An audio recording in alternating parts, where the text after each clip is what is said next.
The Pilgrims and the Mayflower. Corn. You know, if it were not for corn, I might not even be here. You see, my great-grandmother was a pilgrim who came to this country on the Mayflower. Finding this one Native American plant probably saved her life.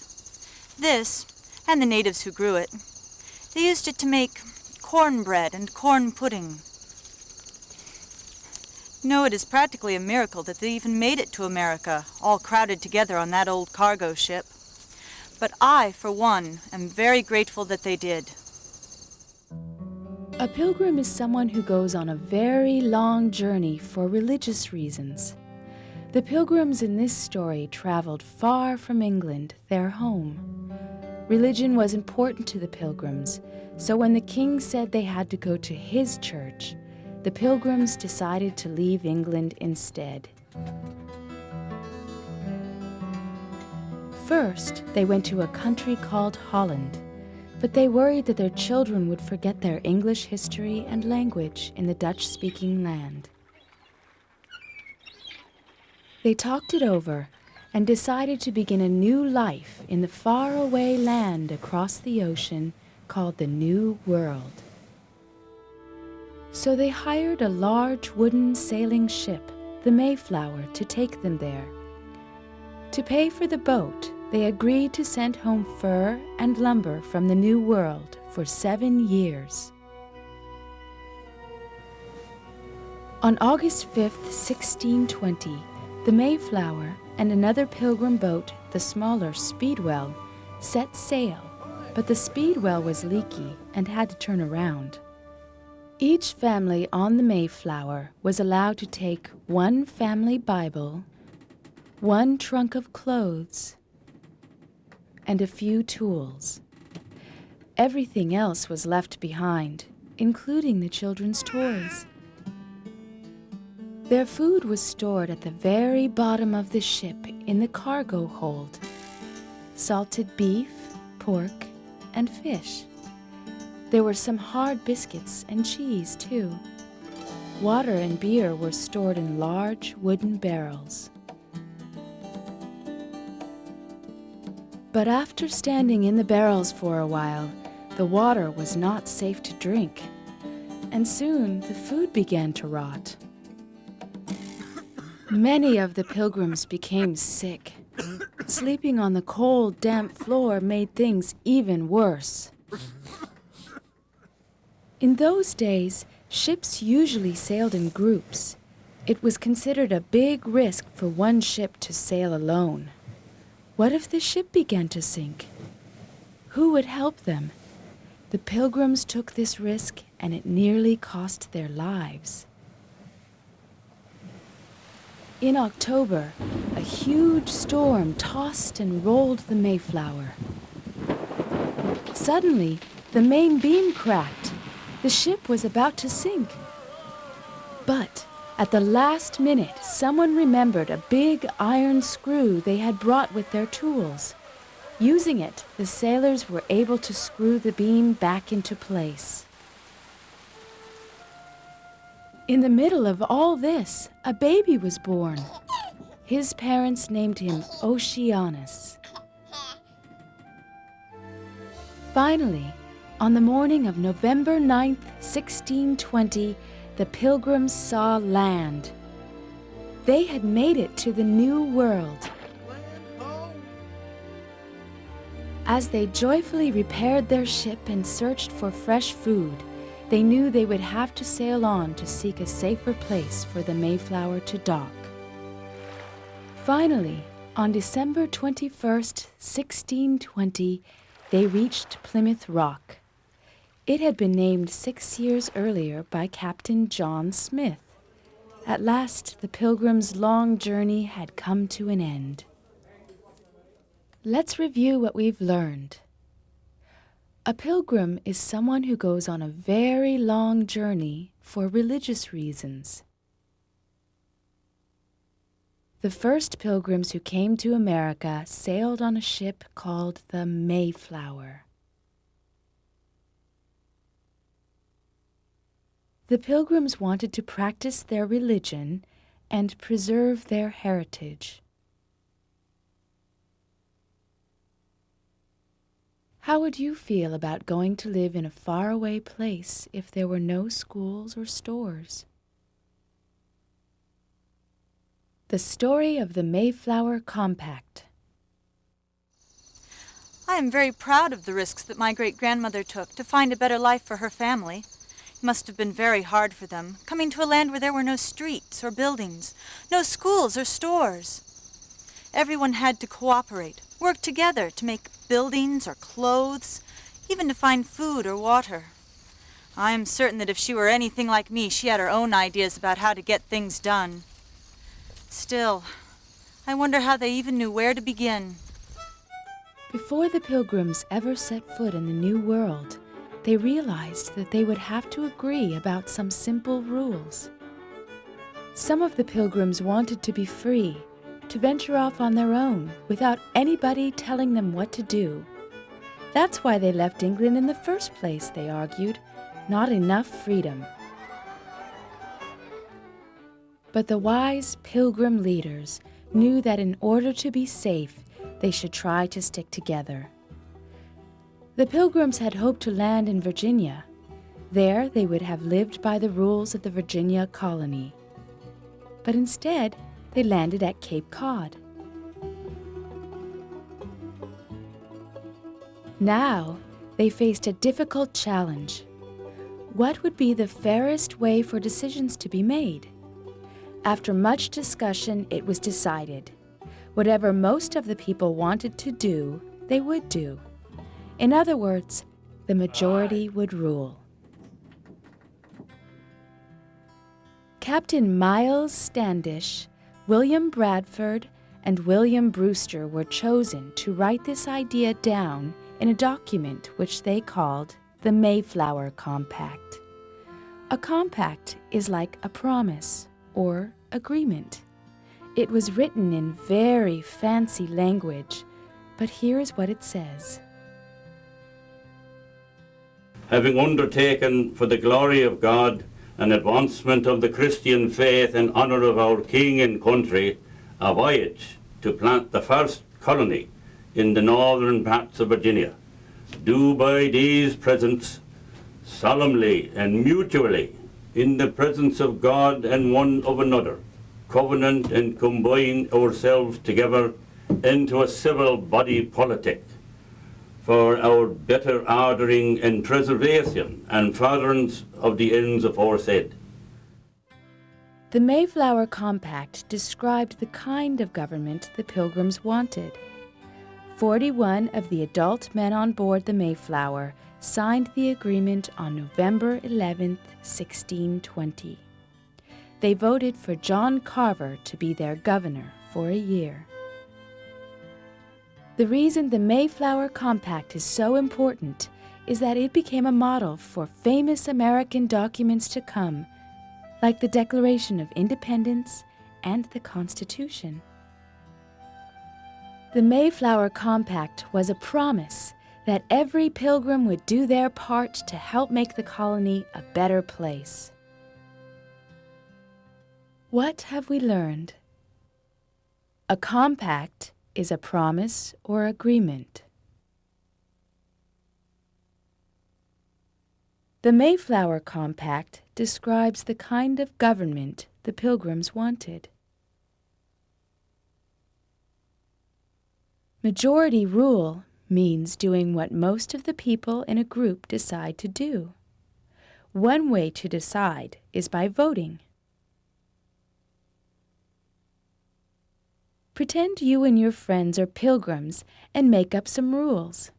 Now, vote on them to see what the majority would decide.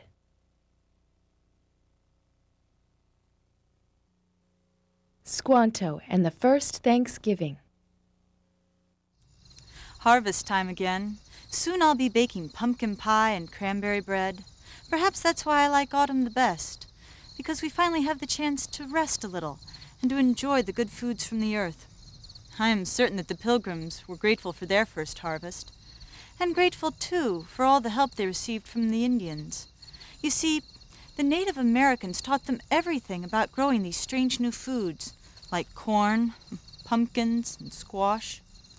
Taught them how to hunt and fish, and how to make medicines, too.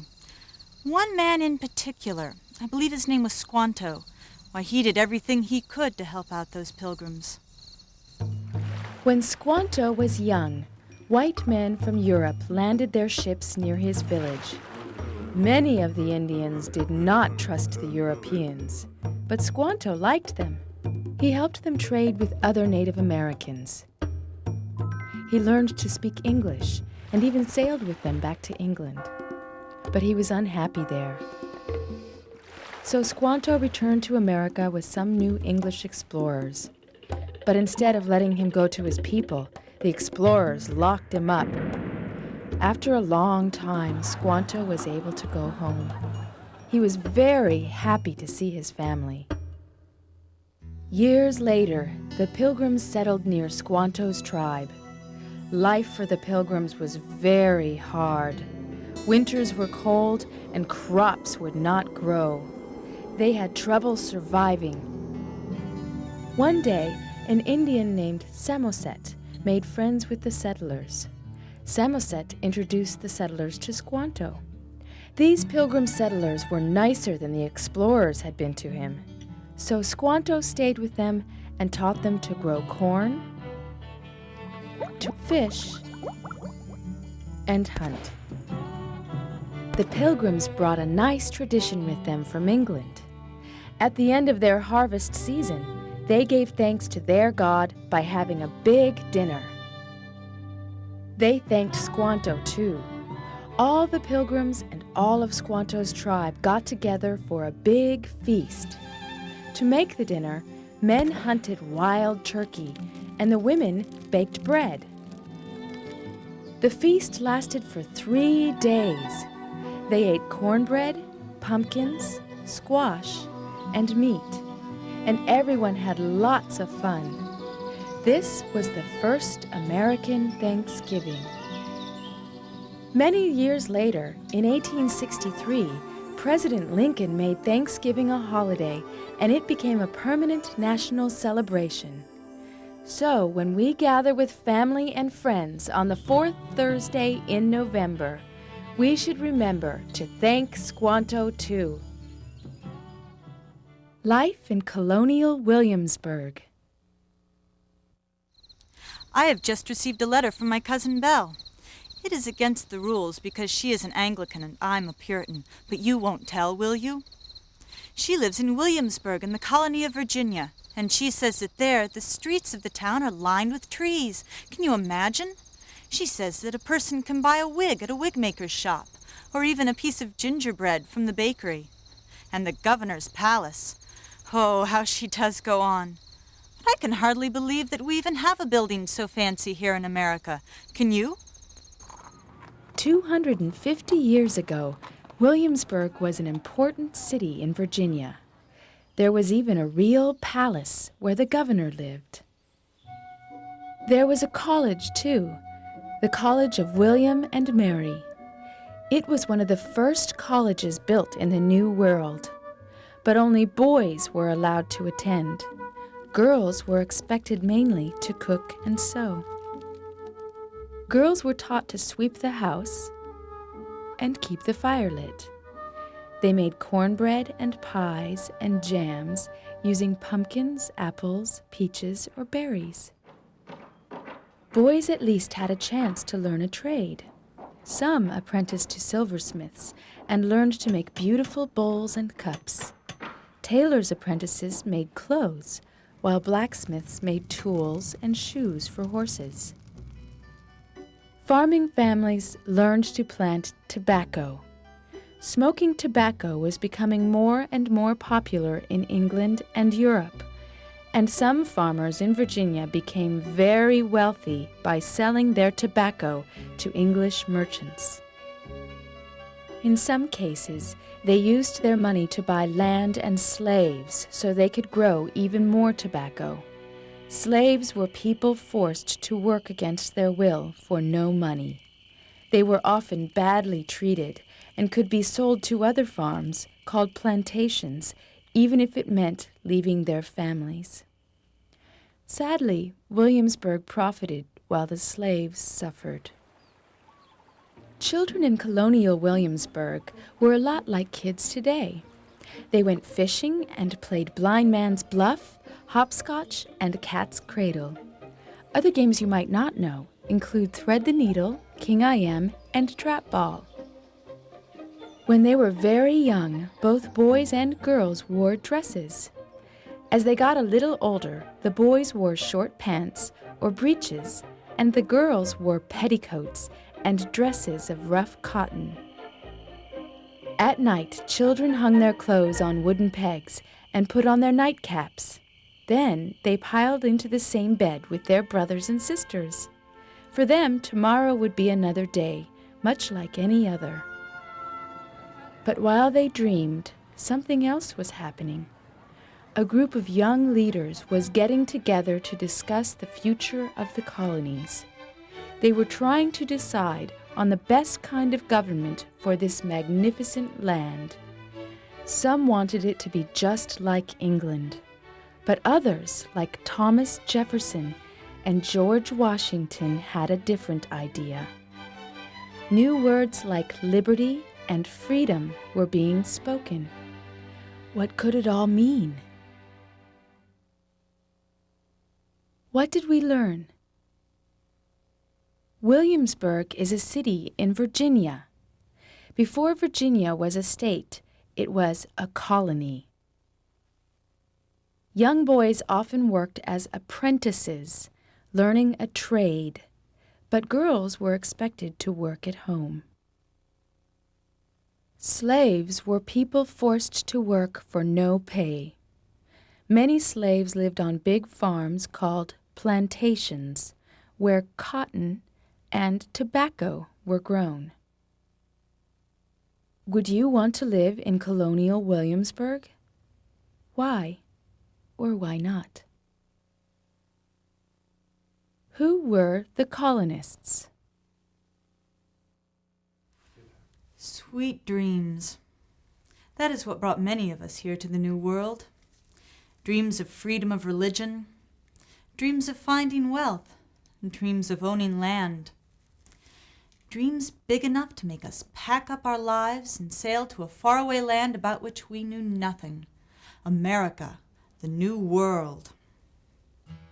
America's colonists came to the New World for many different reasons.